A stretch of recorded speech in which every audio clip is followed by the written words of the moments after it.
And welcome to the Rutland City Mayoral Candidate Forum, sponsored by the Chamber and Economic Development of the Rutland Region. I'm Lyle Jepson, the Executive Director of this organization.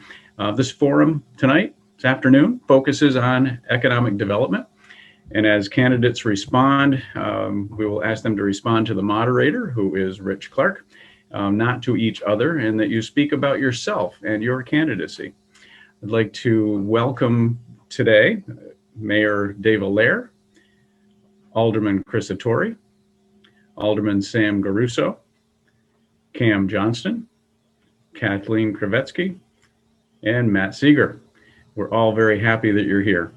It's a pleasure to introduce the forum moderator, Dr. Rich Clark. Dr. Clark is Professor of Political Science at Castleton University, and he is now going to outline the process for the event. Dr. Thank you. First, I want to say that thanks to all of you for offering yourselves as candidates for public service at the local level. Americans more and more were focused on national politics, and we associate our political life with partisan differences, usually illustrated in Washington, and we follow the national media. Yet the issues that affect Americans most directly happen at the local level, not the national level. It's our local communities that have the potential to make the greatest difference in the lives of our neighbors. And so I want to also say to those who are watching, to those who tune in on PEG TV or whatever website you receive this message, your consideration of the candidates is critical. Only a minority of eligible voters participate on town meeting day in Vermont. And yet it is on that first Tuesday of March that Vermonters make the decisions that affect citizens most directly. We hope that our focus on local economic development in this forum really helps you become better familiar with the candidates that are on your ballot. More importantly, we hope that your obvious interest in local community translates to active participation in local politics. Voting is not the accumulation of political activity, it's the beginning. And so with that, I want to just lay out our process for today.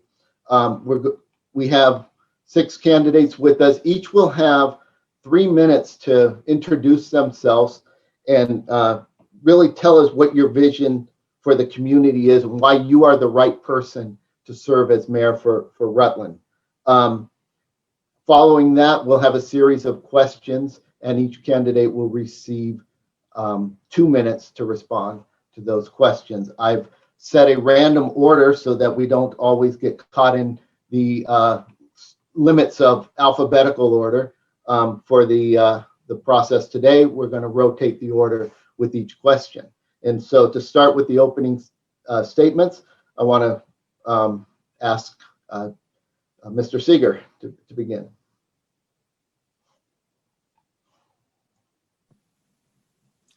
Thank you very much, and thank you for the opportunity to be here today. I appreciate it. Hi, my name is Matthew Godnick Seeger, and I'm running for mayor of Rutland. I'm an educator, small business owner, political advisor, ice hockey player, and a proud Rutlander. I understand full well all the tradition, culture, and values of the city of Rutland. As some of you know, my grandfather, Gilly Godnick, was a longtime mayor here, and I certainly respect all the good work and contributions of those who came before us. I'm also in a unique position to help bridge the gap between tradition and new ideas. I want to bring fresh perspective and leadership to the city. Things have become very divided and stagnant, and I see that as a big problem. To truly address the issues facing Rutland, our citizens need to be able to self-advocate. In order to do that, they need to be supported by elected officials that have the courage and willingness to speak publicly on their behalf. I don't see a lot of that type of public advocacy work currently going on. Having the water running and the roads plowed is certainly important, but there are bigger things that need to be championed by the mayor as well. I believe the city needs a stronger voice in addressing critical issues such as workforce development, the opioid crisis, and more recently, the Raider name and logo issue. I will use the influence of the mayor's office to shed light on those issues and bring people together to effect real change. As mayor, I will always give a vote and a voice to Rutlanders on critical community decisions. I see a lot of opportunities for young Rutlanders and also to bring Rutland's unemployed citizens back into the fold as part of the workforce. I want to build educational and vocational training pipelines to create an effective path for aspiring trade workers. Our local technical institute, Stafford Technical Center, has some wonderful work education initiatives and provides some great training for specialized trade occupations. However, as one retired executive put it to me, something is missing. My aim is to make sure that the training that Rutland's young people are receiving will allow them to directly transition into gainful employment. There are a lot of great jobs available right now in the trade sector. Anyone who's tried to get a carpenter or electrician over to the house knows this to be true. We also know how important it is to keep GE here, and a key is to provide GE and other key employers with a healthy and skilled workforce. Demand is exceeding the supply in trade work, and it's a direct path to eventual small business ownership. We need to reevaluate how we frame the discussion around avenues to success. Many high school academic programs are heavily geared towards trying to send everyone to a four-year college, and that's certainly one route to success. However, there are several other paths to prosperity. In addition to college, a career in the trades can provide some fantastic opportunities. In terms of job retention, we hear a lot about Vermont's declining population, and that's definitely a real problem we're facing. However, I think that sometimes we get a little too focused on the recruiting aspect. I'd really like to focus more on retaining the people that we already have here and creating opportunities for Rutland's unemployed citizens to find success in the local workforce. My pledge to you is this: I'm going to fight for Rutlanders. I'm going to listen to you, and I'm going to advocate for your needs. I'll work hard to make sure that Rutland is a great place to live, work, and play. At the end of the day, we are a great city filled with great people. Success breeds success, and I think the issues we are currently facing provide us with a chance to come together and bring Rutland forward. Thank you. Thank you. I'm going to move on to next to Alderman Iturori.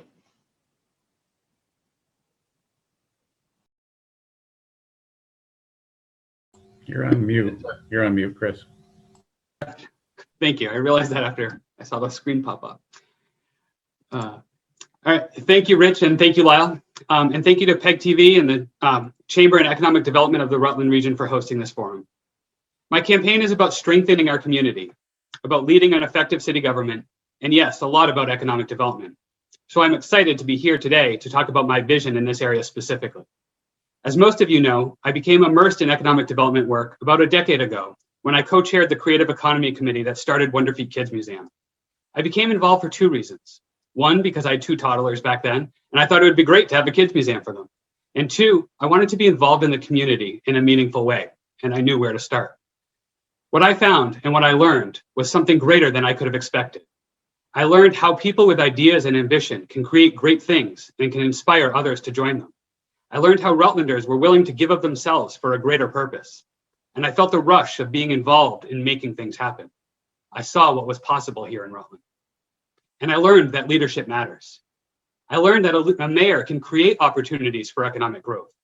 By continuing to collaborate with our economic development partners and community leaders, I will be present and engaged at every step along the way to work with them, to work with you, to create the opportunities that will create the jobs for the city and the region. As mayor, I will advocate for a clear and compelling vision for downtown plans, and plans to get us there. Our downtown needs to be alive and vibrant, providing an experience that isn't possible anywhere else. My vision includes needed downtown housing units, and my plan to get us there will start by supporting small projects, like I did with the Downtown Partnership, and then work to put together the larger funding opportunities that are needed to make the bigger projects happen. My vision includes investing in the infrastructure needed to create a vibrant pedestrian space and walkable blocks.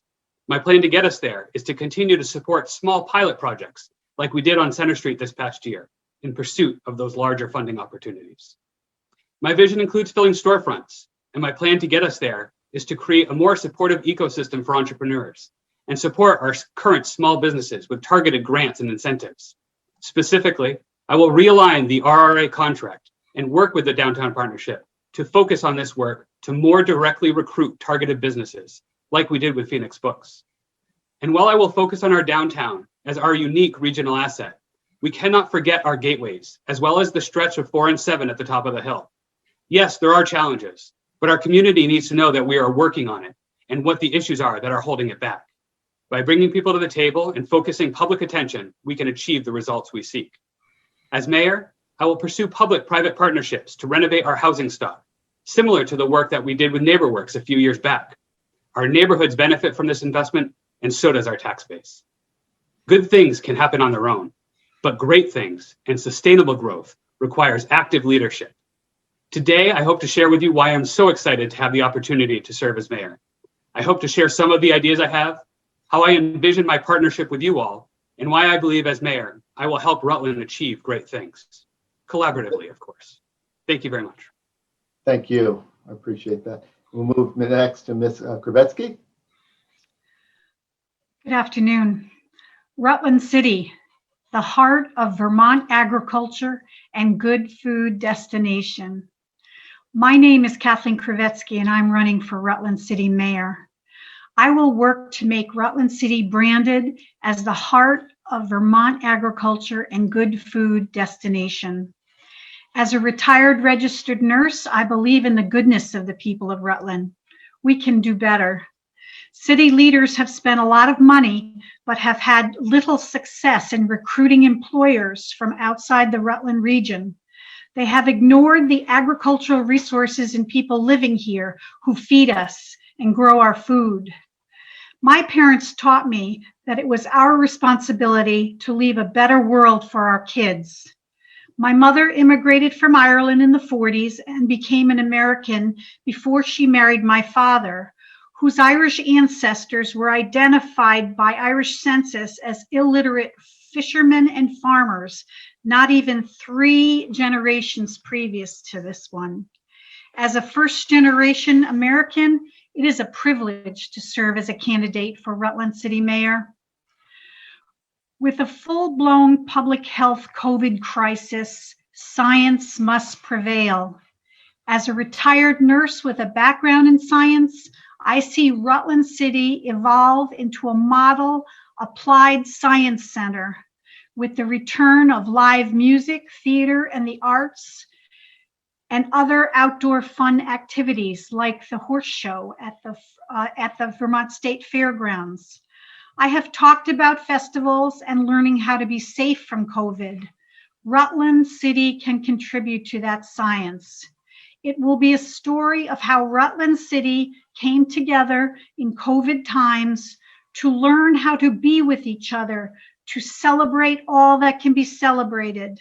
The first being a rhubarb music festival this summer with a contest for Rutland beverage makers to bring to market a refreshing, non-alcoholic adult rhubarb soda with public taste testings in the city. Our young people are our greatest resource. With this COVID crisis causing job loss, how many Rutland kids are going hungry? Do we know? We had better find out.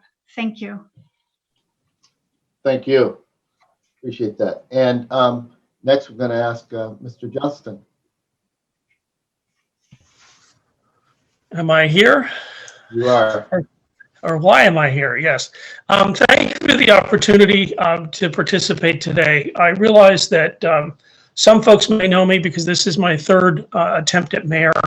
And a few more times than that, I attempted some other local offices. So I think my name is Cam Johnston. I'm a native Vermonter. I have been very interested in the ongoing efforts of the city to sort of make new changes and have a very vested interest in making sure that we succeed. You might know that I'm on the ballot 5 times this election season. And initially, one of the reasons that I filed for more than one office was that a lot of offices were going uncontested. And the treasurer's race, if my mom hadn't stepped up, would also be an uncontested race. So I think what is important as we move forward is to know what needs to be done and actually to have a realistic view that something can actually get done. So I do thank CEDRR for allowing us to be here. And I think as we move along, we will have many opportunities to sort of flush out some of the issues. I do have a degree in public administration, and I graduated with honors, so that I do have an academic background that am able to face some of the issues that we're dealing with. I also have skills in that I was a computer trainer with a correspondence management system. And so I think my experience on the school board for a 3-year term also gave me a very valuable insight as to how even an organization that is in the city doesn't always have the same people on the same page. And I think that's what I can do is I can bridge some of the gaps. I don't think it's appropriate that people vote against the school budget, for example, without having specific financial reason. And therefore, I would simply ask as we move forward to give me due consideration, and I will take the job that you give me. And I truly believe that the way that we are going to succeed is to have John Public step forward and actually participate. So I'm probably getting towards the end. So I will thank you for the opportunity to be here. And I will be sharing my views forcefully, I believe, as we proceed. Thank you. Thank you. And next, I'm going to turn to Mayoral. So good afternoon, everyone. Great to be with you once again. I want to take a quick second to thank CEDRR, Lyle and Rich and everyone there for putting this forum together and getting our word out to our constituents and the voters here come 2 weeks from yesterday, as a matter of fact. So a little bit about myself. I'm a native Rutlander. I grew up over on East Street, went to Christ the King, Mount St. Joseph Academy, and to Castleton State College, now Castleton University. I've been married to my wonderful wife for 38 years. It'll be 38 years day after tomorrow. And I have two adult children, Lori and Ryan, one who lives close by and one who is out in Nevada.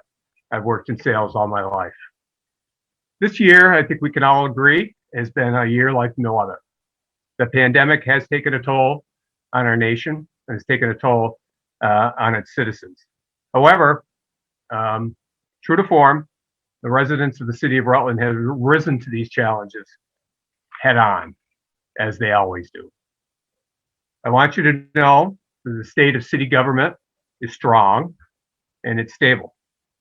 City municipal budgets have been flat or very close to flat for the last several years and actually decreased this last year with the rescissions that were proposed by my administration and put in place by my colleagues on the Board of Aldermen and with the help of our department heads.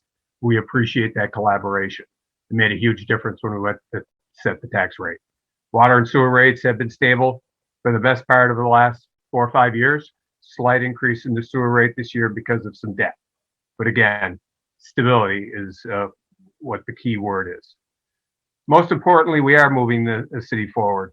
We're getting things done and getting things done considering that we are in a once in a 100-year pandemic. The city's not stagnant. 2 examples. A couple of years ago, projects such as White's Pool and the Center Street Marketplace were finished. This past year, city taxpayers approved a $5 million bond for paving and sidewalks. After just one construction season, it's already making a huge impact. You can tell by the neighborhoods are looking great. And voters approved a $1.8 million bond to acquire the gymnasium and abutting land down at the former College of St. Joseph campus. Hundreds and hundreds of folks, mostly city residents, are accessing this facility every month. I go down there and walk 3 or 4 times a week. It's a great addition to our city recreational assets, and it's a great addition for people of all ages here in our community. But in light of all these successes, we had challenges, no doubt about it. What's the landscape going to look like post-COVID? I will finish up very quickly. We think we need to think about and plan to repopulate and re-energize our downtown, and private enterprise, along with city government, will get us to where we need to go. Major investments are being made, and I'll talk about that later, at various points around the city. And I will wrap up. I appreciate the opportunity to speak with you all and look forward to the discussion. Thanks, Rich. Thank you.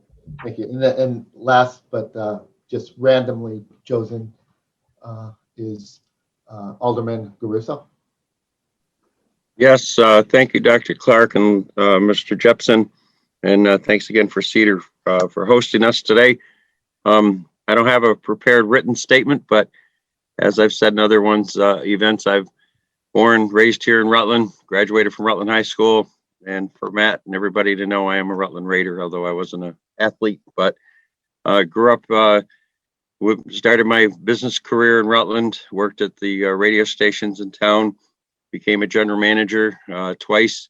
I pulled the radio station out of financial trouble, then started my company 22 years ago, and have kept it going. Newsprint is not an easy business to be in, and have managed to keep it afloat. Like I said, 22 years later, anybody in the newsprint business is having a rough time.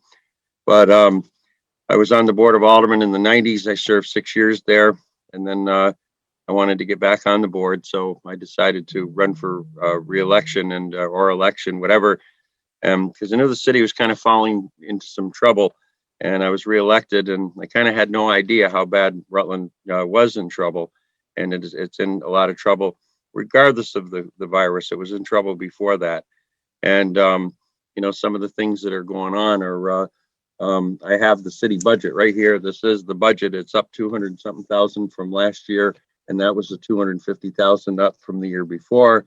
And during the mayor's term, it was about $1 million in 4 years that the budget's up. I have my water bill right here, which was 191.34. My water bill on paid by check number 470. I realize is back in 2000, but was $50.51. So water bills have gone 4 times what they used to be. My taxes were $652 a quarter. They're now $1,312. Same house, same 2 people, same consumption. That's been verified by the Public Works Department. So the cost of living in the city has been going up. And I think costs need to get under control. And with my experience in income expense and sales too, I have a very heavy experience with sales and extreme experience with sales that I think I could help work with people, negotiate with people, and get us better deals than we get with purchases and hiring. That's something else I think that we could use a lot of help with. But one thing in closing, someone said it's hard to unseat a mayor unless you have a crisis. Well, I think we have a crisis. We have a financial crisis in town. It's a very expensive city to live in, and we need to deal with the crisis. And I will always say, everybody says the mayor's name, and they always say what a nice guy he is. He is a nice guy, but I think he's kind of over his head on this job because there's a lot of skills he doesn't have that I do. And I think I'm the one that needs to be the next mayor to get in here and fix these. And I thank you very much. And again, I just going to say that the number one person out of all of this is going to be the taxpayer if I can. Thank you. Thank you. Okay. Thank you. I'm going to just jump in and remind everyone we're going to talk about our policies and our things that we are going to do, or you will do as mayor. Thank you. So we know that, you know, since COVID, time has changed. Our concept of times has changed. I want to ask you the first question. What would you do with your first 60 days in office if you were elected? What would those 60 days look like? What would you hope to accomplish in those first 2 months? And we're going to start with Alderman Ettore, excuse me. You can say it like Italian. It's good. Ettore. You know. So thank you, Rich, for the question. It's a great question. There's a whole lot of things to do, and so trying to plan them out makes a lot of sense. I think it's important to bring people together. I need to make sure that we have the right people at the table. I talk about this idea of creating an advisory group specifically on COVID, making sure that we have business leaders as well as our health leaders come to the table to advise me and to advise the Board of Aldermen and other committees about what work has to be done, both for the health of ourselves, but also for the health of the community. That's a critical part. I will also be creating a advisory board around diversity, equity, and inclusion. I think it is important to get some guidance from the people who know more about that, both again for the mayor as well as for the Board of Aldermen and the committees that exist throughout the city. Another big piece for me is on economic development. The contract with the redevelopment authority, when it was re-upped a few years ago, the Mayor Allaire had put in a 2-year look back. So that is coming up this year. And so there's an opportunity to kind of revisit that and make sure that our economic development people are doing the work that we need them to do.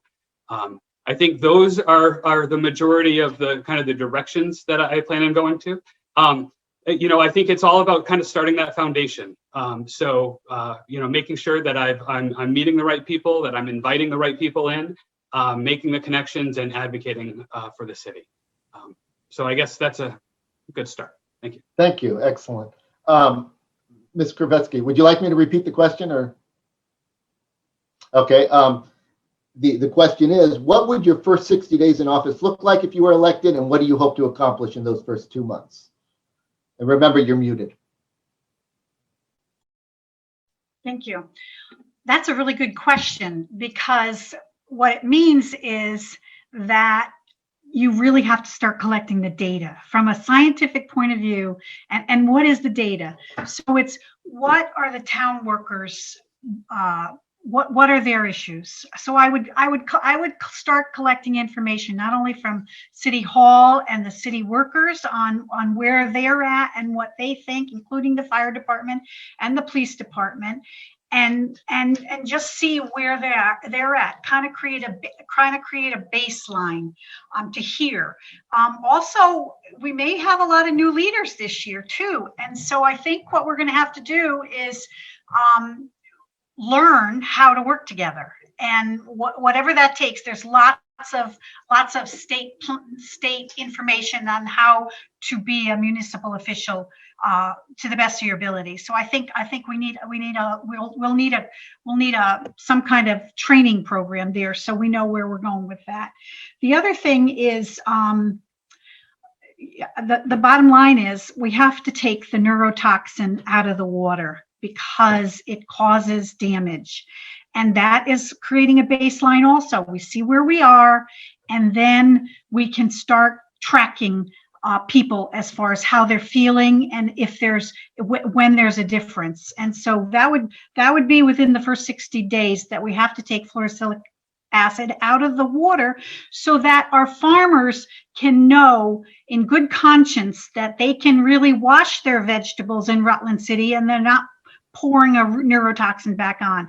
The whole idea of moving forward with clean water, we would be the first to do that, is what it comes down to. And that would make people healthier, especially with clean food. So it's to get everybody on that pathway where, does this make a difference? We're going to want people to know how to be able to report whether there's a difference, and to get into our school kids. Am I done?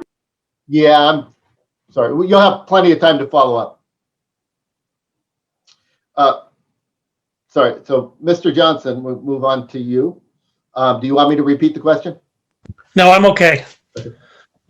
For me, actually, I think it's an artificial deadline, kind of like the first 100 days. So I think I would deny the premise that the next 60 days is going to have a significant impact on how we deal with the issues. What I would do in the first 60 days, even though I think it's an artificial question, is make sure that we have the accounting systems in place so that we can find out where things are going. And I think it's also important in the beginning is to actually sit and ask questions, because not only do we have some department heads that are gone, we will also have a major shift in the focus of the government, because I think once you've had personnel in there that have been very long, like one of the things that is available to us is that the assessor has been there for 37 years or whatever, and one of the things would be an audit of best practices to see if there's any improvement on that office. Even though the mayor doesn't hold all the keys to the office, they still have that persuasive ability that says that you need to have public accountability. And without referencing who was responsible for not putting the full amount of the pension in the pension fund, the treasurer had some obligation there to make sure that we were indeed tracking funds correctly. And according to the last audit, that wasn't happening. So I would touch base with people to make sure that the jobs that need to get done are actually being done. And then I would also work on making sure that any new initiatives or ideas that came forward would be followed through on. So I'm glad to have the opportunity to speak, and I would hit the ground running, although I think 60 days is an artificial target. Thank you. Thank you. Okay. And Mayoral, we turn to you next.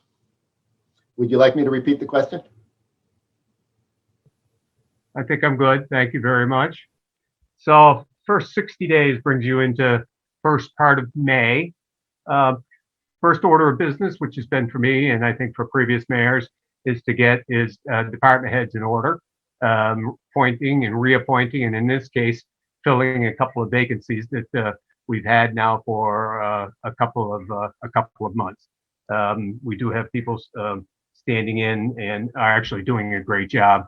And I think in at least one case, we'll be putting his name up for consideration.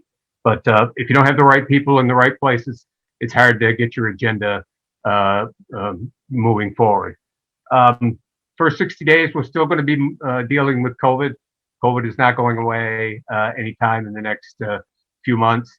We're going to continue to have to worry about keeping our community safe, keeping our workforce safe, something that has been a priority of mine right along for this last year. And we have been really successful in doing so. Unfortunately, our numbers are up in Rutland County and Bennington County, but I think that they will be leveling off. And hopefully now that people are getting vaccinated, the folks who are really susceptible to this disease will be covered. So once we realize and we get the people in place, then we need to sit down and have a discussion, like I mentioned in my opening, with the business community, with our economic development people, and really talk about what's it going to look like. And when I say what is it going to look like, downtown, I agree with Alderman Ettore, our gateways, we cannot forget them. It's our city as a whole. What is it going to look like? How are we going to fill those vacancies? What do people need? And what do people need from city government as well as state government? Because the state plays a role in all of this too. We don't have deep pockets here in the city. We're going to need some support. And thankfully, I've been able to serve on a couple of statewide boards. Haven't been able to bring home as much bacon as I would have liked to, but having those connections helps a tremendous amount. Great. I'll cut you off there. And next, we're going to put the same question to Alderman Garuso. Yes, thank you. With my career, I would build the radio station up and have to walk out the door after it was sold, and then get hired by the new owner to go back and fix it again. And every time I did, there would be new staff. And I came up with a analogy, and for PEG TV's sake, there's a beverage company that has a big red wagon. There's a guy that sits on top of that wagon with reins in his hand, and that wagon isn't worth anything without those horses. And that analogy is that there's those people in City Hall, and throughout the city that work for the city. You've got to go meet every one of them. You've got to look them straight in the face and not make them afraid to be near you, not be afraid to come in your office. And then the next step is the taxpayers, the business owners and all that. Because they're the ones that drive the wagon. They're the ones that pull the wagon. They're the ones just like those Clydesdales. They're the most important ones. The wagon isn't moving without them. So that's my analogy. It was then and it is today, that those first 60 days is go meet people, go see them, and let them help you. Tell them, let them tell you what they need and how you're going to get there. That's key number one, people. Thank you. And last, then we'll turn to Mr. Seeger. Same question for 60 days. Thank you. I think the first place to start is starting an assessment of city efficiency. I'd like, as we've heard before, we need more data and we really need accountability. The city should be run as a business, and I just don't see that happening. We need to be spending the money like it's our own, not like it's just a big pot of taxpayer money there. In terms of appointments, those are very important. Again, I think in terms of there's other hiring also that has cost the city money. I think of the fire department, and we paid out $90,000 on a poor hire, and also lost decades of great experience there for officers. So making those appointments and the correct management decisions is paramount. I'd like to partner with local employers here, again in the trades. I think that's really the sort of low-hanging fruit. That's a short-term action item that we can really make happen. We need to start, I'll start developing these pipelines and addressing the needs that we have in the community. Let's see, I think what those pipelines will look like is, much like I did in my work as a teacher and a tutor, where you have, experiential learning, hands-on project learning, partnering with both local employers and also retired workers who are more than happy to provide their services and help train the next generation. I've already had many of these conversations, and these people are chomping at the bit to be more involved. Some of the things that we need to teach are some specific math skills to help get in the apprentice program at GE is key. And I think continuing the work on the drug problem is also huge. And as it relates to the workforce development, we need to help bring these people back into the workforce. A key part of being in recovery is having meaningful employment and the sense of identity and pride that comes through having meaningful work. I want to continue the relationship building. Okay, we'll cut you off there, and we'll have time to pick up on these ideas. The next question we have is, what is your plan for, and what are the implications on Rutland City for maintaining a tax rate that supports the operation of the city? And so, and be as specific as you like, please. And we'll start with Ms. Krivetsky. Thank you. Okay, so we can't spend money that we don't have. I mean, that's the first priority as far as, and that means that we have to generate money as a city, that we're going to have to go into the fact that we're going to have some of the programs that we have to support itself with funding. And I think that a lot of what's going on here in Rutland is because we don't have the commerce going on, that if we can improve on bringing economic development here in the form of whatever we decide to make that. For me, it's in the food industry, which is what we have already. We don't have to go elsewhere to look for it.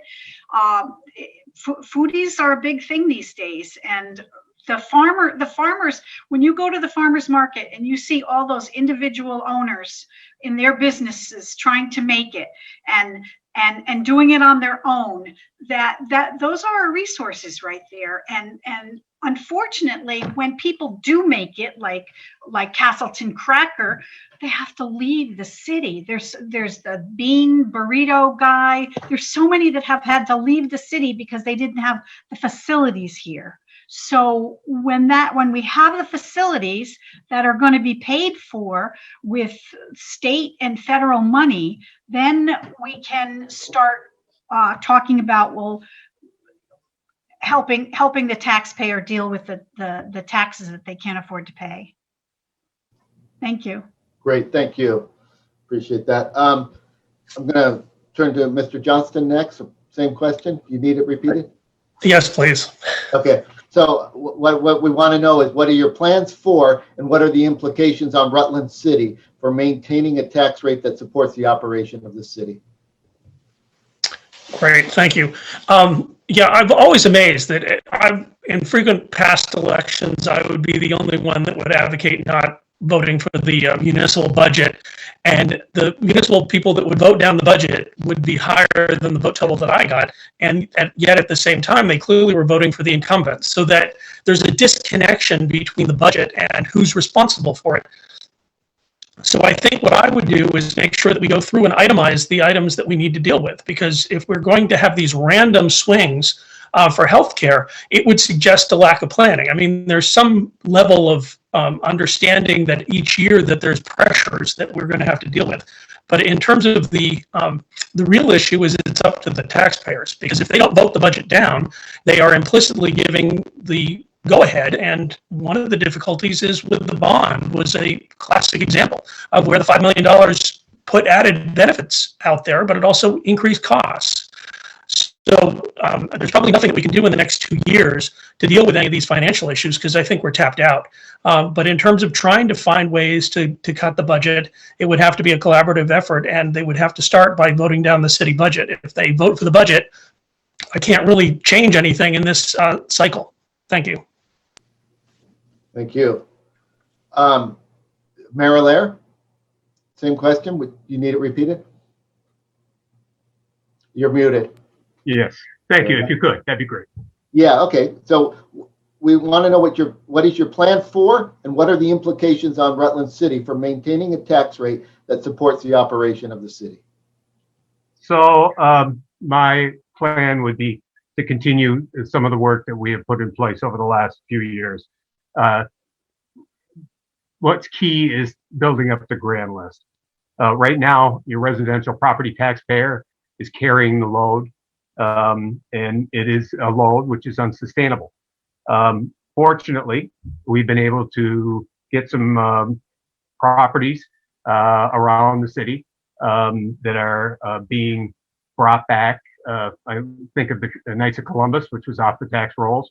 That has been purchased by a private property owner, is being renovated. That property will go back on the tax rolls. There are others around town, which I was going to mention at the beginning of my presentation at the opening, that are currently being renovated. And it's not just small dollars. These are all sizable renovations. The Herald building, for instance, I think there is a new business going in there. I'm hoping that the entire facility will be filled. I think that is a realistic goal. Up the street at the Immaculate Heart of Mary, that property is being renovated. That will go back on the tax rolls.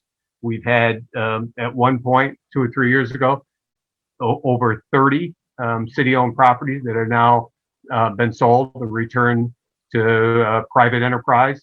They are renovating it, and those are being brought back onto the tax rolls too.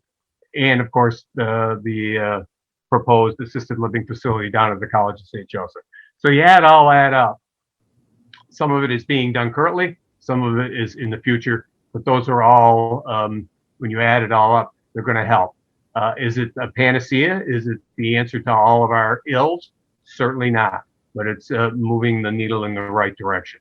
And as we have done in the past couple of cycles, we have to work collaboratively, and we, being the administration, along with the Board of Aldermen and department heads, to watch our spending, which we're doing now. We just got a report from our city treasurer last night that spending is under control. So Okay. I seem to be quite long. Thank you very much. And Alderman Garuso, same question. Implications of maintaining a tax rate. Yes, being a member of the Knights of Columbus for 45 years now, the Knights of Columbus did a great job marketing the club and getting it sold to a private person. The club was too big. I've watched the membership go from nearly 1,000 people down to just less than 100. It was too big for what few members we had. They did a great job marketing it. But what I've meant, and I said this in another debate, nobody from the city came to them and said, hey, how can we work with you and get this sold? All those businesses that are vacant downtown, the city should be walking into those owners and saying, hey, you've got empty space. What can we do to help you rent this? And the Board of Aldermen, we've got a store owner here, a business owner, a real estate owner that needs some help renting this. Maybe he wants us to help with the deposit or something to get a store in there. Maybe the sewer impact fee, we got to help pay it or make it go away or something. But it's a deal. We got to make some deals here to get these stores filled up. And obviously, when we get water, sewer running, when we get, if it's a restaurant, we get some rooms and meals tax coming in. That's more money in the coffers, and then that helps the city out in taxes that way. But those stores filled up, and a city that helps get those stores filled up takes that burden off the taxpayers. And I don't know of anybody from the city knocking on any doors downtown to the building owners saying, here, I'm here to help. Needs to happen. That's what I want to do. I've said it before. Thank you. Thank you. Excellent. Mr. Seeger, same question. Would you need it repeated? No, I got it. Thank you. I think this is the number one problem right now in Rutland, is that the city is the cost of living is just too high. The tax burden is way too much on Rutland City residents.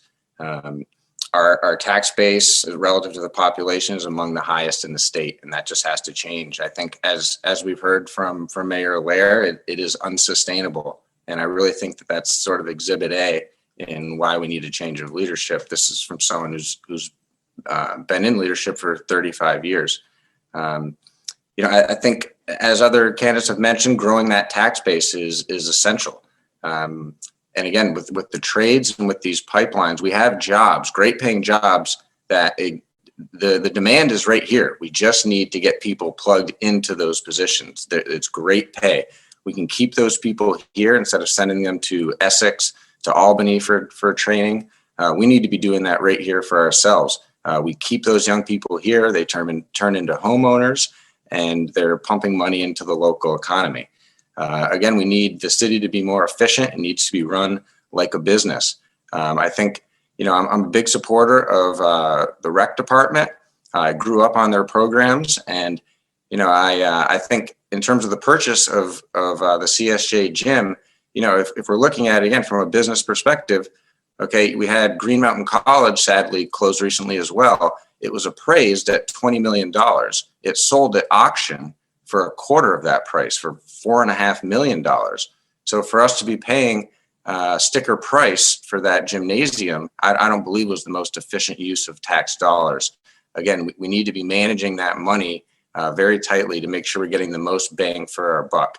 And I think that those are some great ways to help keep the tax rate in check and hopefully bring it down over time, which is what really needs to happen. Great. Thank you so much. Alderman Ettore. Thank you, Rich. So two things, or a few things. One, Alderman Grisso had mentioned that he didn't know anybody who's reaching out to business owners or property owners. And I want to say that the 80 West Street building, when it was bought recently, about a year ago, I reached out to the owner and brought him into town, had him meet with economic development people and a potential tenant. So some people are doing that kind of work. There's a couple ways of going about this. One, I think we need to grow the pie. That's the obvious one. How do we do that? It's really about trying to build that grand list. What new developments can happen there? The hotel project that fell through a lot because of COVID. How do we put together the creative funding opportunities to make that happen so we can grow the pie? Two, the mayor has said how the challenges of putting together the budget, and those of us who have been watching this for a while, it is a challenge to balance the needs of our people, the workers, the ones who know the answers, and the taxpayers who pay the bills. And so trying to navigate that line is really hard. We need to try to do things differently. The question of healthcare. Alderman Grisso has brought up this idea of whether it's captive insurance that he brought up, or this idea of going into one care. Are there other opportunities for healthcare that could work to reduce our tax burden? Another piece, we need to plan for, we don't plan for post-employment benefits right now. We need to kind of wrap that into what we do so we have a more steady tax rate when we're looking at that. And lastly, the tax rate is also generated, or a big part of it is by our non-tax revenue. And so we need to diversify our non-tax revenue. And about a year or so ago, DPW actually had brought together a proposal for a cogeneration facility next to the solid waste district. I don't know where that went to and why that kind of fell off the table. But the idea that we can not only generate energy for the solid waste district, but also sell the opportunities and make some money there is what we need to do. So diversify revenue, non-tax revenue, do things differently, and try to grow our pie. Thank you. Thank you. Excellent. All right. I'm going to move to another question. I'm going to ask you to describe 3 things that you would do to make Rutland a community where people want to live, work, and play. And we'll start with Mr. Johnston, if you want to kick that off. Can I pass? No, I'm just kidding. I think because I'm sort of known as being sort of focused on the financial part, so that in terms of when it comes, I was against White's Pool. I thought we should have taken a more active strategy in terms of dealing with that. So when it comes to specific projects, especially in this 2-year window, I don't expect to offer a lot because I don't think that we have the money for it. So while I think that we can certainly advertise the elements, whether it's the Pine Hill Park or the other attributes, I was amazed. I watched the school board debate in Mill River District last night, and people were running for the school board that said, I moved in 5 years ago. And there were people that said, I had relatives, so I came back. So there is a flow of people coming into into our state. It's just that we aren't connecting. And so, we have a marketing plan, and I haven't heard anything in terms of the dynamics that have suggested how it's doing. The mayor suggested that there were a lot of properties coming online, but they didn't give us any dollar figures. So I think what I would focus in on is just the free stuff that we already have, whether it's the ski areas, whether it's the other avenues that exist. I would also argue that a 3-tier list is kind of arbitrary because people are attracted to the area for different reasons. So I guess I'll just end there to suggest that it's our outside beauty as well as the other thing we have. Thank you. We'll cop to the arbitrariness of 3 items. Nevertheless, Okay. we're going to stick to it. Mayor Allaire, 3 things that you do to make Rutland a place people want to live, work, and play. Okay, so I'll try to be a little shorter this time. 3 things that I jotted down real quickly. I think first and foremost, we need to continue to prioritize our city finances, something that has been talked about quite a bit from the other candidates. But again, when you look at the numbers, they are stable. And if you talk with the city treasurer, yeah, our taxes are high. They've been high for a long time. But they, again, it's our grand list. It's building that grand list up. And I think that is hugely important, not just in the short term, but in the long term. One thing we haven't talked a lot about in this campaign is public safety. Our police do a wonderful job. We have a great force over there, a lot of young people, a lot of folks who have come to Rutland to live and want to support our community. And we have a safe community, and we have a community where people look out for each other.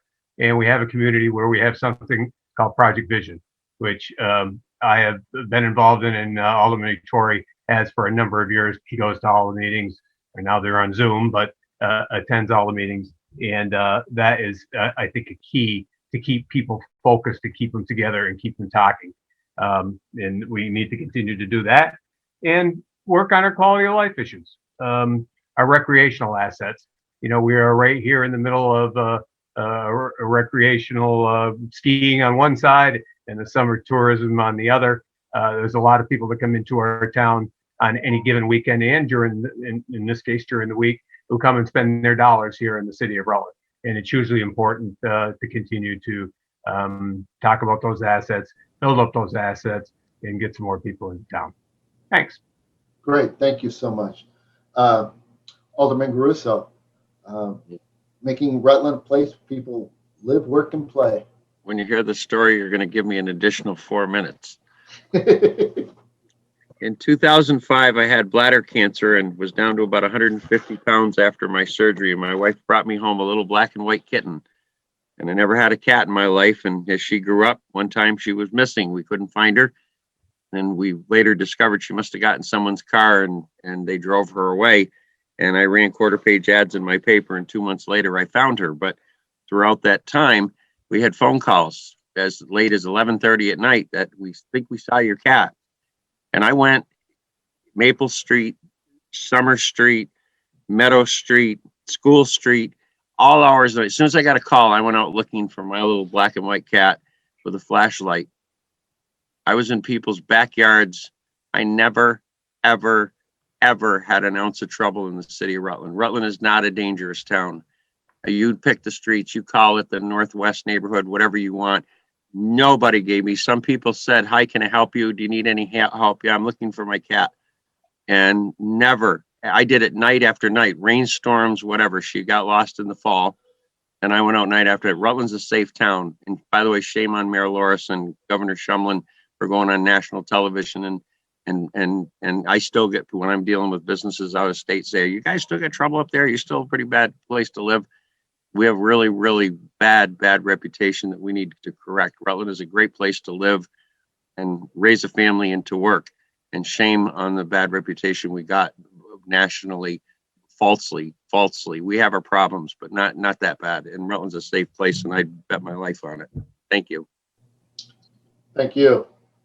Mr. Seeger, do you need to hear the question again? Sure, go ahead, please. Yeah. So I'd like you to describe at least 3 things you would do to make Rutland a community where people want to work, live, and play. Sure. Well, I think that the quality of life here is one of our top selling points.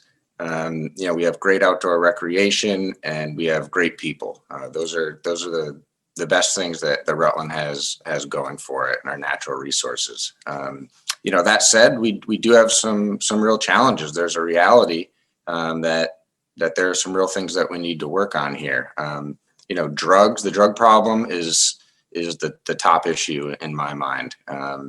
It affects not just the addict themselves, but it affects the entire family and the entire community. We really need to double down and refocus our efforts in fighting the drug problem here. And again, a real key aspect to supporting people in recovery and trying to turn their lives around is providing them with meaningful work. The sense of pride and identity that comes from having that work is essential for drug recovery. And although the drug problem is not unique to Rutland by any means, it is a reality, and it's something that needs to be addressed to improve that quality of life. Again, with the workforce development, that's how I see the quality of life piece tying in terms of drugs. It's also a matter of putting more money in people's pockets. We need more disposable income so they can go out and support downtown, for example. Again, we have some great resources here. I think Spartan Arena, Pine Hill Park.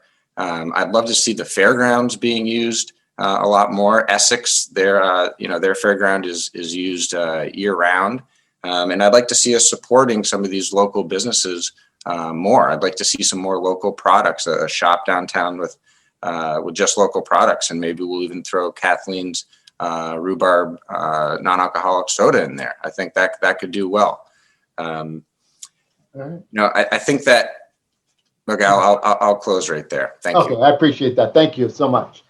Alderman Ettore. Thank you, Rich. 3 things to make Rutland, to attract people to Rutland for a great place to live, work, and play. First, the mayor mentioned Project Vision. I can't speak more highly of that as a piece. This community is willing to engage, willing to do the work, and willing to bring people in. So promoting that, and what does that look like? How do we make that bigger? How do we get that into the community, into the neighborhoods more? Do we become a community engagement lab for not only our middle school and high school kids, but college kids in Castleton, people who want to do service leadership in particular? How do we bring people in and show them how you do it, right? How Rutland does. So that's one. I think we should brand ourselves as the Center for Entrepreneurial, entrepreneurs. Castleton had started that. I believe Lyle was the director of the Entrepreneurial Center there, making us a place where entrepreneurs want to get started, because that is in line with who we are as Rutlanders, right? We're willing to do the work. We're, doing everything it takes and partner with other people. So I think we have an opportunity to brand ourselves as the best place to start a business. And lastly, I think we need to make it more easy to invest in Rutland. Whether you're buying a multifamily house or a commercial property, how do we reach out to those property owners? Like I said, I did that with the person who owned 80 West Street when I learned that they had bought it. How do we make it easier for people to not only want to buy here, but want to invest? Don't just send them on their way, but kind of give them that concierge, help them know what the pathways are, what the permits are, connect them to the right people so that they can invest. I think if we brand ourselves as those types of things, we will be the best place for people to come and live, work, and play. So thank you. Great, thank you. I'm hoping here, so let's, Oh, and I'm sorry, and Ms. Kravetsky, sorry, Thank you. Thank you. moving too fast ahead. No, no, no. So the first thing I would get up and running is job training. Now, I know there's lots of people doing job training here, and I would bring it together so we all know what's going on so that it's organized is what it comes down to. I'm not saying we're going to create new training. I'm saying that what they're doing at Stafford is excellent. How can we help them make it better and grow? How can we help the college also to do that? So job training so that people are getting salaries so that they can afford to feed themselves and pay for rent would be my first priority, is to get the people that are not working retrained. Now, we know we need healthcare workers very badly. So certified nurse training, excellent idea. There's just not enough. We can, and that's a basis. I know it's not big money, but it's a start. It's a start, especially for people that have kind of been held back for whatever reason here. The other thing that I would do is I'd make sure there's a citywide calendar so you know what's going on. You know how many times I see something that comes across and I didn't put it on my calendar and I lose it? So the website for City Hall could serve that. And it could also serve that for people, if they want to tune into something, they got to do a better job. I think having it filmed, having public works going that's happening in the city and have it filmed is a good way for communication with the public. And the other thing is coordination with the Vermont Agricultural Society, which is the Vermont State Fairgrounds. I think that we should invest in having those grandstands redone, have the whole place redone so that we bring it back to what it was once, and then we can use that as a place to gather, is what it comes down to in COVID. Thank you. Okay, thank you. Appreciate that. I'm going to try to fit in one more question before our closing remarks. And we're going to start it with Mayoral. The question is, to what extent do you think it is important for Rutland to be a diverse community? Why? And what does Rutland need to do to be a more welcoming community to diversity?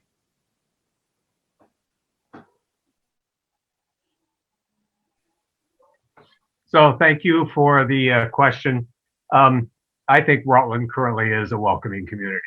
I think it always has been. And I think that people, for the most part, identify that way.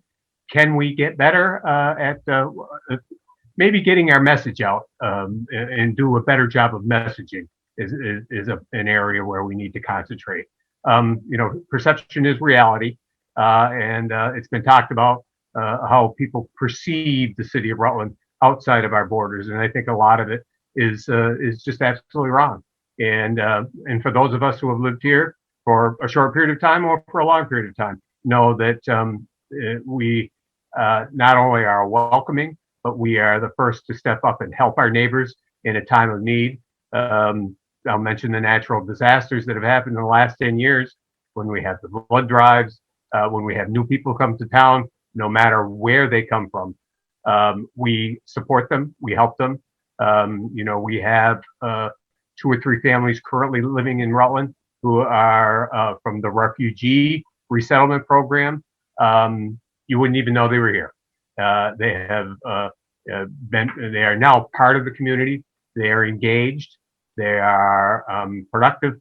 They are supportive, and that's what we're all about. And that's what we've always been about.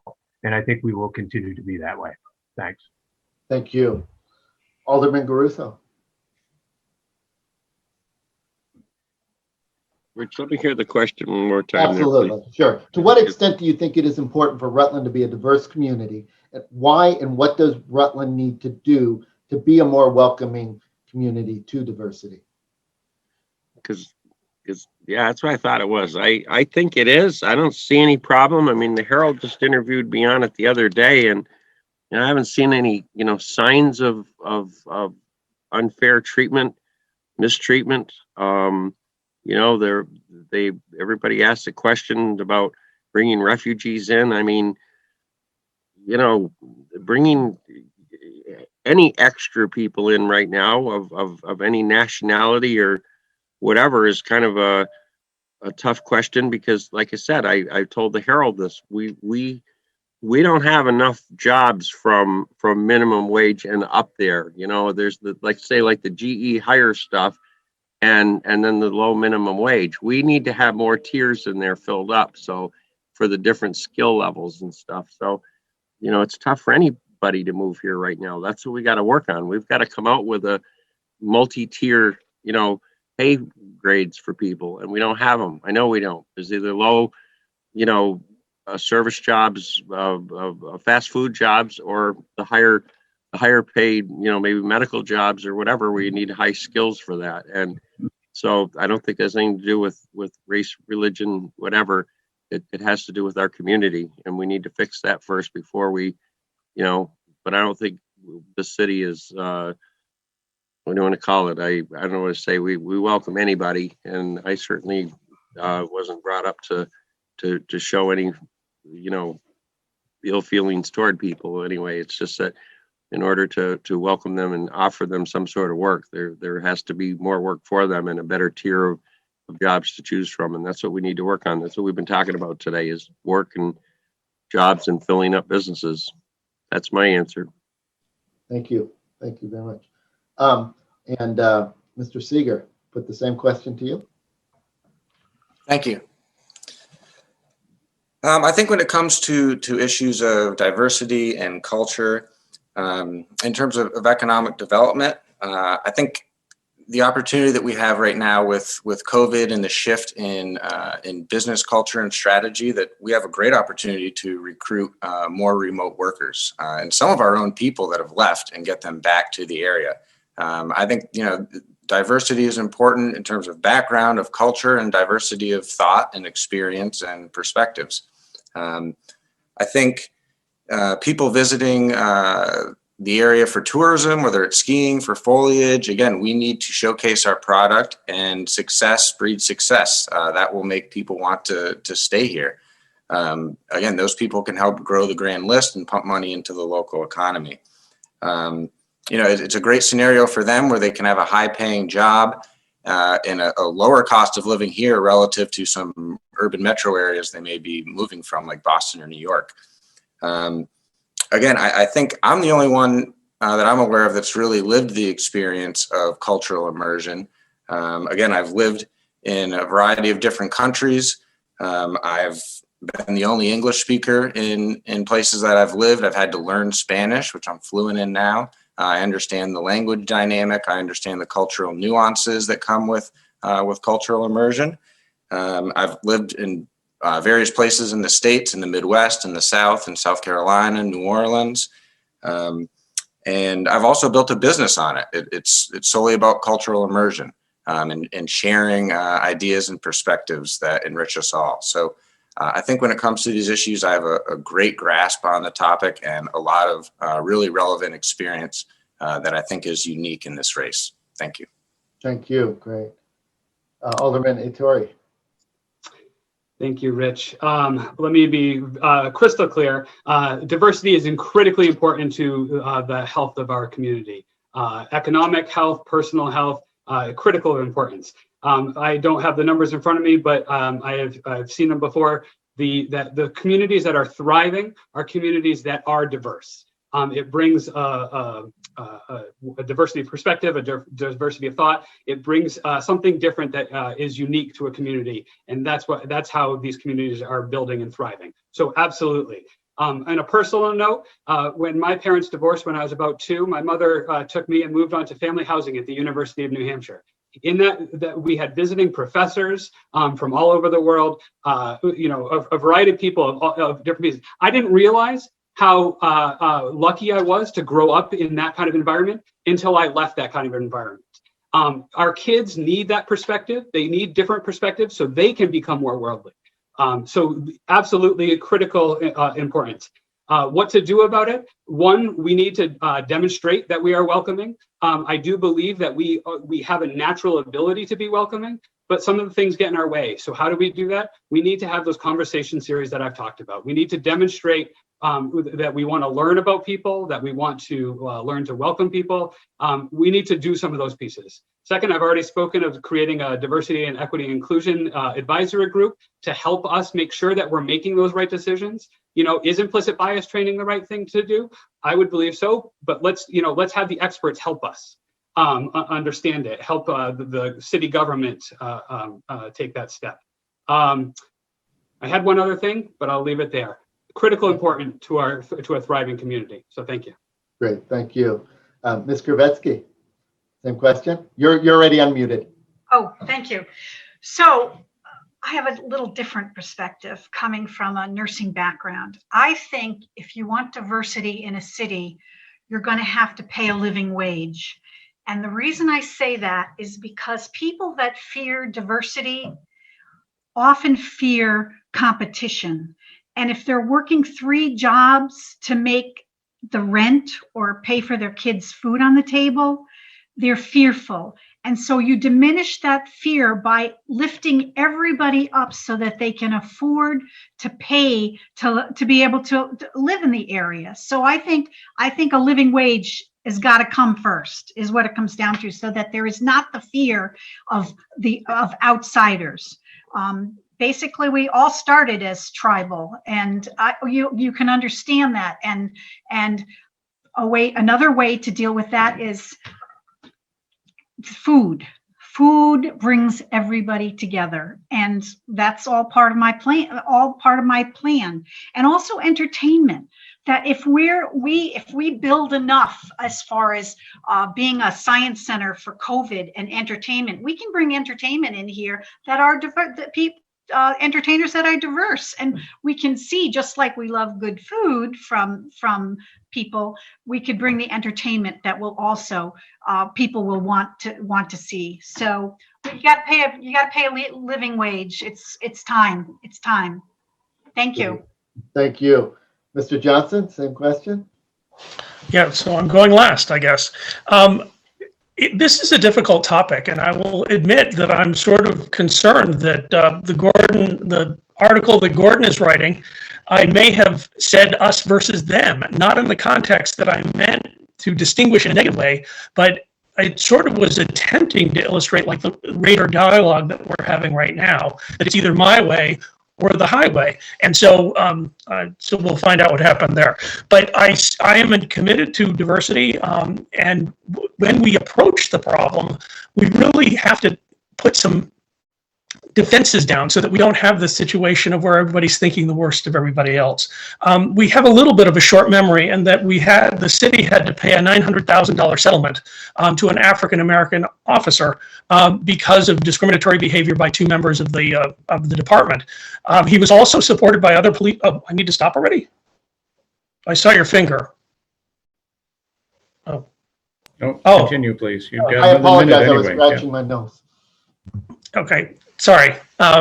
So in that instance, we have had some problems in the past, and I think that we have learned from that. I think Project Vision's new leader, and Project Vision is expanding its role as to that it will accomplish. So I think that there are opportunities as we move along through this process.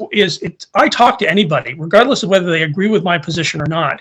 And so I would just ask people to sort of, the classic example, you're driving along the street and somebody cuts you off in their car. My reaction is you're mad, but then you find out that you know who they are, and then the madness goes away. So we just need to have some opportunity for people being able to engage in dialogue. And so I do think that we have a task ahead of us, but I don't think it's as drastic as some might have suggested. Thank you. Thank you.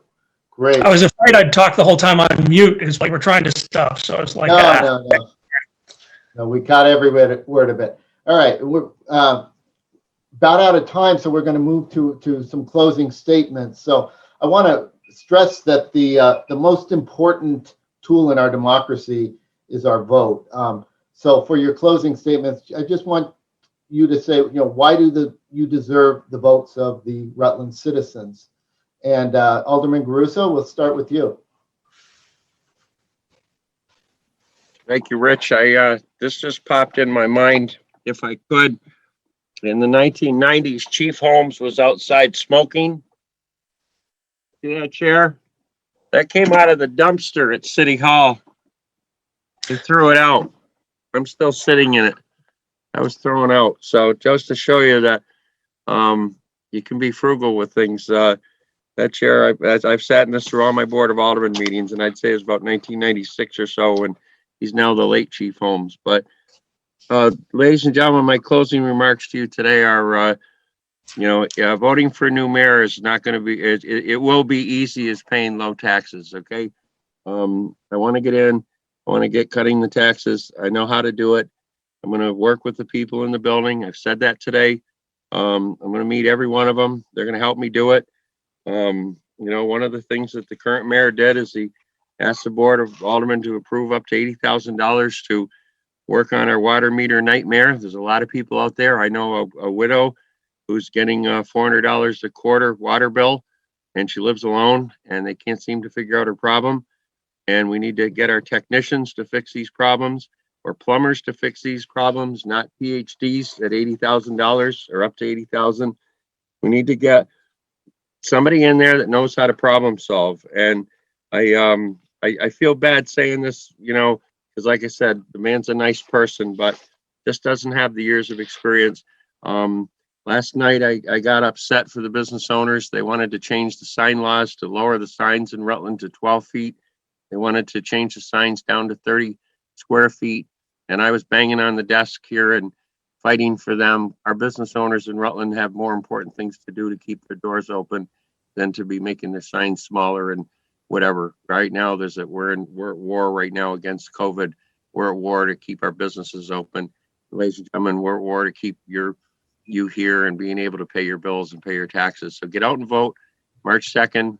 And oh, sorry. Wow, I'm sorry. Okay, thank you. We're tight on time, so we'll move to Mr. Seeger. Thank you. I'd like to thank PEG TV for hosting this great discussion and providing the opportunity to share my ideas for moving Rutland forward.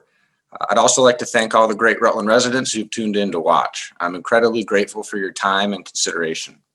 As I've stated before, I strongly believe that for Rutland to see true progress, to break away from the status quo, it needs a mayor that does more than simply oversee the day-to-day operations of City Hall and the different city departments. Rutland needs a bold and energetic promoter, a creative, visionary thinker, a skilled networker, fearless problem solver, competent manager, and true listener.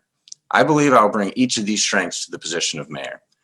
But even before any of these key characteristics, Rutland needs a tireless leader who's committed to making it their sole mission, day in and day out, to do everything in their power to advance the interests of the city and its residents.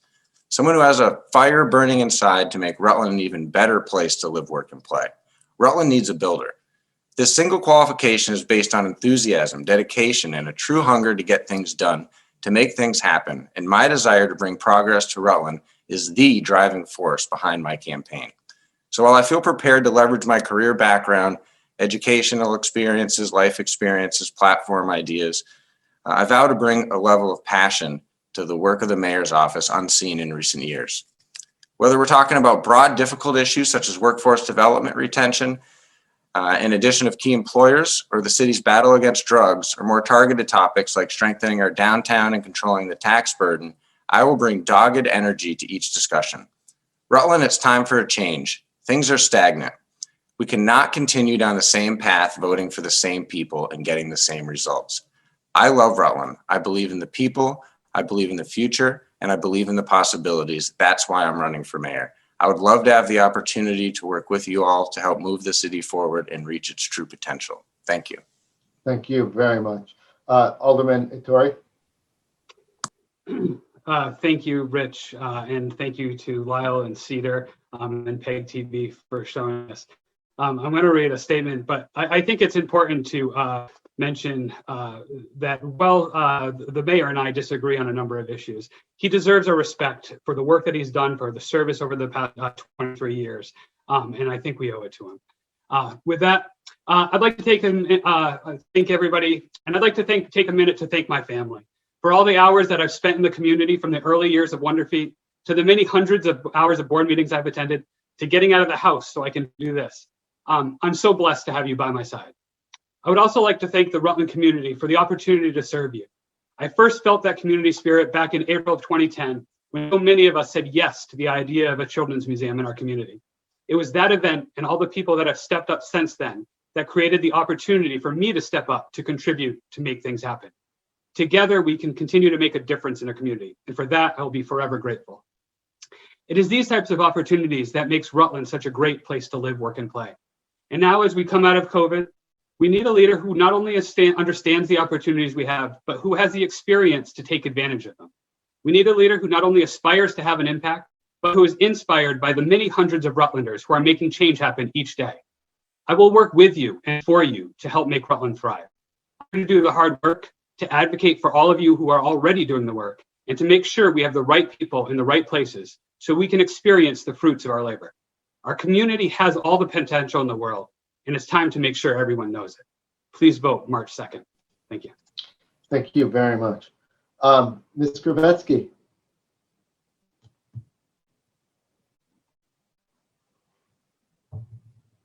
I'm still muted. Sorry, still muted. Thank you all for putting on this. It's very helpful to the voters and to the people of Rutland. Vermont Farmers Food Center, supporting them, go right along with the 2021 Ag Farm to Plate Investment Program that they just released. We will bring that program to our city. We will grow our farm economy, our food economy, and bring back economic prosperity to our region. A farmer's kitchen, a commercial state-of-the-art food production facility and culinary school will provide on-the-job paid training and education in all stages of food production.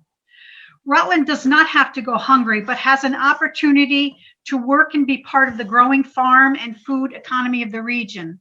Those in recovery from opiates will have the opportunity for on-the-job paid training and certification from farm to table in the food industry. I just want to say that the willingness to serve is a noble cause. And in my heart, I'm hoping that other people that see all these candidates running for public office know that we are willing to serve the community. And we're asking that you find it in your heart also to serve the community in some way. It could be any. There's lots of people that are doing it, but it makes sense that if we're to grow Rutland, we need to do it together. Thank you very much. The vote is on March 2nd. Please vote. Thank you. Thank you very much. Mr. Johnston. Yeah, do I have 2 minutes or what's the number? You have 2 minutes, yes. Okay, good. I do want to take the opportunity to thank everybody that's been involved. As I'm kind of a familiar face, but at the same time, there are a lot of people that don't know who I am. So what I'm asking for is, last time or a couple of times ago, I was always part of the battle of the titans, that there were well-known sides on each side. But this is one of the instances where you truly can make a difference. And I think that through willingness to participate in debates, willingness to engage on the issues, I have taken many unpopular positions in the past, and yet I still keep coming back. So if I'm not the right fit for mayor, I'm willing to serve in the capacity of treasurer. If I'm not a good fit there that you don't think about, then assessor is a possibility. There's also the issue of alderman. I've tried numerous times unsuccessfully, and usually when there's a 17 number of candidates, I usually get lost in the mix. And then school board. We have a lot of pressing issues that the city is facing. And I think what we need is people that are willing to sort of take the issues as they come instead of whitewashing everything or simply ignoring reality. Again, I ask you not to vote against the school budget. In the time of COVID, we need to be stable. If you indeed want to make a statement, it ought to be on the municipal budget. And so what I would simply say, as we move through this process, if you're interested in budget cuts, it's going to take some effort. And I think one of the problems is people don't connect the dots, and they will vote for the incumbents and vote against the budget and then expect things to change. And that doesn't happen. So again, vote on March 2nd. And this is your opportunity to make your voice be heard. I would also suggest that Marge Johnston's a viable candidate and that she would break the glass ceiling. So if you're interested in sending a message, you have lots of opportunities this time. Thank you for listening, and we'll talk to you next year. And thank you very much. And finally, Mayoral.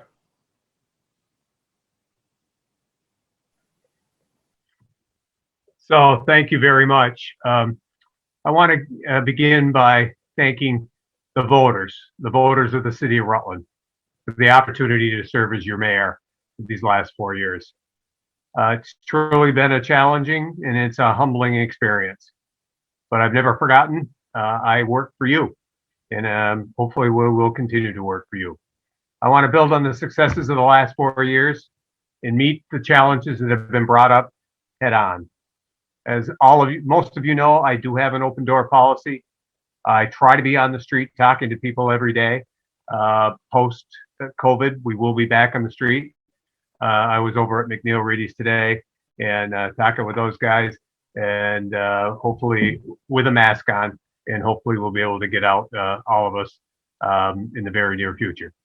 I will continue to answer your phone calls, and together, collaboratively, the mayor, the board of aldermen, and most importantly, you, the taxpayers and voters, we will move this city forward for the next 2 years and beyond. And which has been mentioned numerous times, and I will echo again, please, please get out and exercise your sacred right to vote, either before or on March 2nd. Thank you very much. And thank you very much. And I want to thank all of you for helping keep us on time. And with that, I'm going to turn it over to Lyle Jepson. All right. Well, thank you all for being here, and thank you, Dr. Clark, for supporting the forum process. I want to thank our candidates for your interest, and we've heard others say it, your interest and willingness to serve the Rutland City community. It's not an easy task. It takes your energy, your time, your dedication. Thank you for that. And regardless of the outcome, the Chamber and Economic Development looks forward to working with every one of you who are on this screen as we continue to move Rutland City forward. It will take all of us, regardless of the positions that we're in. So thank you for what you're doing. And thank you, regardless of where you are after, March 3rd, we will continue to work together. So we encourage all of our citizens to exercise their right to vote in the coming election. We hope that everyone will stay safe and stay well. And with that, we will let everyone go off and have some family time, we hope, because that's precious during time. So thank you all for being here. Be well. Good luck all. And have a Thank great you. Yeah, thank you. Take care. Bye-bye.